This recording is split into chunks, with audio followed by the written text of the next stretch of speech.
دوسری بات کیا ہے؟ دوسری بات یہ ہے کہ عاشق کو محبوب کے لہجے پر بھی اعتراض ہے کہ میرے محبوب میں نے تمہارے لیے اتنی قربانیاں دی، تمہارے لہجے میں تو مٹھاس ہونی چاہیے، محبت بھرے انداز سے تمہیں مجھے مخاطب کرنا چاہیے، لیکن تمہارا لہجہ بھی ظالمانہ ہے، تمہارے لفظوں کے جو تمہارے لفظ ہیں وہ نشتر کی مانند مجھ پر اثر انداز ہو رہے ہیں۔ یہاں پر شاعر لہجے کی طرف اشارہ کر رہا ہے۔ اگر آپ ایک اور شعر دیکھیں، آپ ہی اپنی اداؤں پہ ذرا غور کریں، آپ ہی اپنی اداؤں پہ ذرا غور کریں، ہم اگر عرض کریں گے تو شکایت ہوگی۔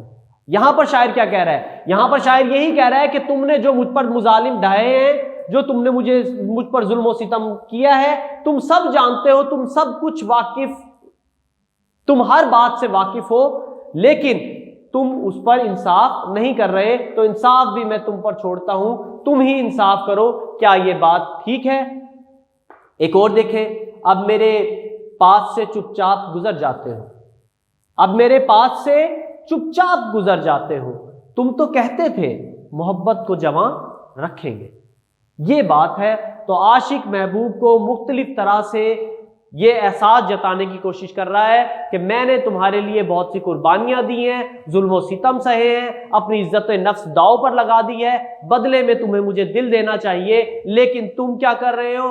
تم یہ کہہ رہے ہو کہ مجھ سے بات نہ کرو، تو مجھے تم سے جس قدر محبت ہے مجھے یہ انصاف کر کے بتا دو، کیا تمہارا یہ لہجہ، یہ انداز، یہ بات ٹھیک ہے جو تم مجھ سے کہہ رہے ہو؟ کیا تمہارا مجھ سے بات نہ کرنے پر کیا میں زندہ رہ سکتا ہوں؟ یہ تمام سوالات ہیں جو ایک عاشق اپنے محبوب سے پوچھ رہا ہے۔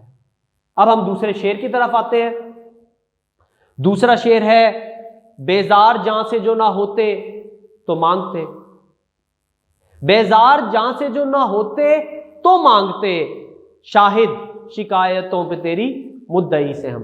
بیزار جاں سے جو نہ ہوتے تو مانگتے، بیزار کا مطلب ہے تنگ آ جانا، بیزار جاں سے، زندگی سے۔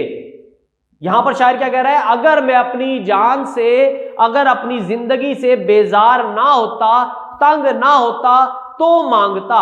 کیا مانگتا؟ دیکھیں مفہوم دیکھیں، اگر میں اپنی جان سے بیزار نہ ہوتا تو رقیب کی شکایتوں پر گواہ طلب کرتا۔ دیکھیں ہمیشہ عشق محبت کی کہانی میں تین کردار ہوتے ہیں۔ تین کردار کون سے ہیں؟ عاشق، محبوب اور رقیب۔ رقیب کو مختلف انداز سے مخاطب کیا جاتا ہے، رقیب، عدو، اغیار، دشمن، غیر، یہ ایک ہی کردار کے کئی نام ہیں۔ تو عاشق یہاں پر کیا بات کر رہا ہے؟ عاشق یہ کہہ رہا ہے، دیکھیں عاشق محبوب سے محبت کرتا ہے، محبت میں خود کو فنا کرنے کے لیے بھی تیار ہوتا ہے، قربانیاں دیتا ہے، سب کچھ سہتا ہے، بدلے میں محبوب اس کا ہو جائے اس لیے۔ اور اگر رقیب کو دیکھا جائے تو رقیب کیا ہوتا ہے؟ رقیب وہ ہے، اگر عاشق محبوب سے محبت کرتا ہے، محبوب سے کوئی اور محبت کرتا ہے، وہ عاشق کا رقیب ہوگا۔ عاشق محبوب سے محبت کرتا ہے، محبوب کسی اور سے محبت کرتا ہے تو وہ بھی عاشق کا رقیب ہوگا، یعنی تھرڈ پرسن رقیب ہے، دشمن ہے، اغیار ہے، غیر ہے۔ یہاں پر شاعر اسی کے بارے میں بات کر رہا ہے۔ وہ کہتا ہے کہ میں نے، عاشق محبوب سے محبت کرتا ہے لیکن محبوب کو کسی بھی طور عاشق کا نہیں ہونے دیتا رقیب۔ رقیب کیا کرتا ہے؟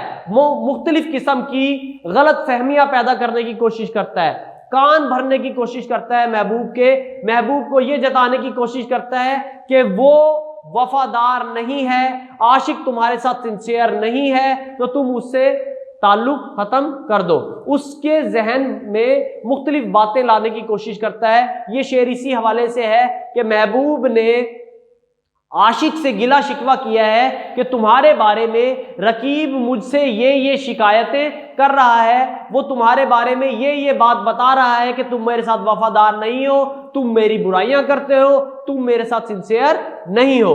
عاشق بدلے میں عاشق کو کیا کرنا چاہیے؟ عاشق کو چاہیے کہ وہ محبوب کی غلط فہمیاں دور کر دے، جو کان بھرے گئے ہیں رقیب کی طرف سے محبوب کے، اس کی صفائی دینی چاہیے تاکہ غلط فہمیاں دور ہو اور محبوب کا دل صاف ہو جائے اور عاشق اور محبوب ایک ہو جائے۔ لیکن عاشق ایسا نہیں کرتا۔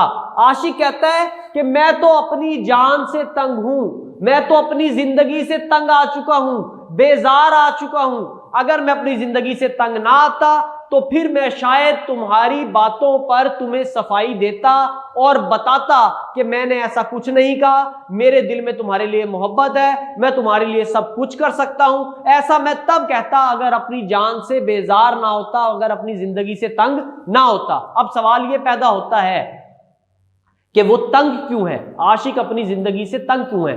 تنگ وہ محبوب کی وجہ سے ہے۔ محبوب نے ظلم و ستم اتنے ڈھائے ہیں، تکلیفیں اتنی پہنچائی ہیں، رنج اتنے پہنچائے ہیں کہ عاشق سے ایک ٹائم ایسا آ گیا ہے کہ اب برداشت نہیں ہو رہا اور اب وہ اپنی زندگی سے تنگ آ چکا ہے۔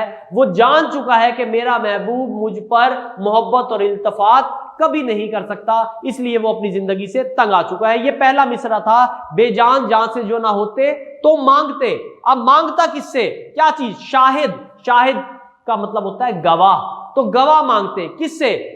شاہد۔ شکایتوں پہ تیری مدعی سے، ہم مدعی کہتے ہیں دعویٰ کرنے والا۔ دعویٰ کرنے والا کون تھا؟ رقیب۔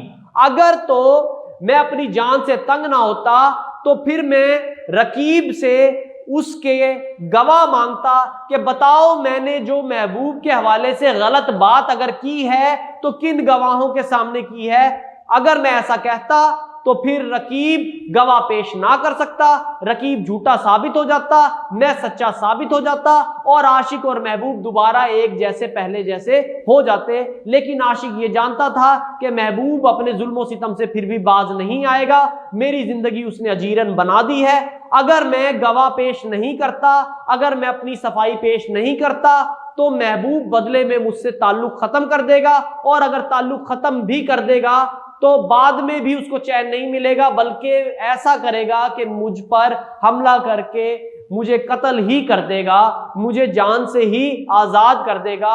اگر وہ ایسا کرے گا تو اس میں بھی ایک خوشی کی بات ہے، کیونکہ میں پہلے ہی اپنی زندگی سے تنگ آ چکا ہوں۔ اس لیے عاشق اپنی صفائی میں محبوب کو کوئی بات نہیں بتا رہا کہ وہ بدلے میں اس کو قتل کر دے اور وہ جان سے آزاد ہو جائے۔ شاعر یہاں پر بات کر رہا ہے وہ جو روٹھے یوں منانا چاہیے، وہ جو روٹھے یوں منانا چاہیے، زندگی سے روٹھ جانا چاہیے۔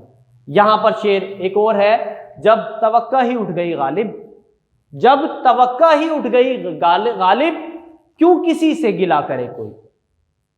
ایک اور حوالے کا شعر دیکھیے، سماعت سے اگر پہلے سزا تجویز کر دی ہو، سماعت سے اگر پہلے سزا تجویز کر دی ہو، دلائل بے گناہی کے تو پھر بے جان لگتے ہیں۔ ایک شعر اور دیکھیں، ہو چکی غالب بلائیں سب تمام، ہو چکی غالب بلائیں سب تمام، ایک مرگ ناگہانی اور ہے۔ بہت شکریہ، اللہ حافظ۔